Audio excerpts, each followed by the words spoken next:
अनुगुल जिलार विभिन्न स्थान में आर्ट ऑफ गिविंग दिवस पालन होउछि। अवसर में अनुगुल केदारगौरी दृष्टिहीन आश्रम में 60 जन अंतेवासी को विभिन्न प्रकार खाद्य सामग्री प्रदान करा जायछि। किट ओ किस प्रतिष्ठाता डॉक्टर अच्युत सामंत उद्यम आर्ट ऑफ गिविंग दिवस सारा विश्व में पालन करा जाउछि। डॉक्टर अच्युत सामंत प्रयास पर समस्ते धन्यवाद जणाइथिले। मानव सेवा ही परम धर्म, मानविकता ही मानव समाज को सुरक्षित रखिपारिबा। एभଳି କିଛି ବାର୍ତ୍ତା ନେଇ अंतर्जातीय आर्ट ऑफ गिविंग दिवस पालन करा जाउछि।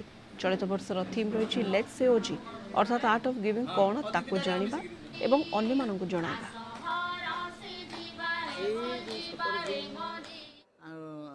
आर्ट ऑफ गिविंग पालन होउछि आज्ञा अति नियारा, किंतु समस्तंकर हृदय रहिबा दरकार। याकू माने समस्ते सहयोग करिबा दरकार।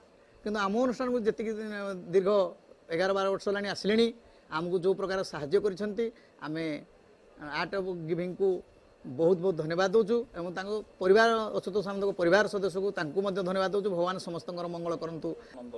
बहुत आनंद आज्ञा देवार आनंद एते आनंदित जोटा कि अकलनीय, कारण तादेर गोटे मजा थाए। जो अनुभव मु अनुभव करि आछि मो जीवन 2टी आश्रम रे पाठ पढ़िथिली, बनवासी सेवा समिति आश्रम रेड क्रॉस हाई स्कूल तथा ढेंकानाल अक्षम कल्याण दृष्टिहीन विद्यालय।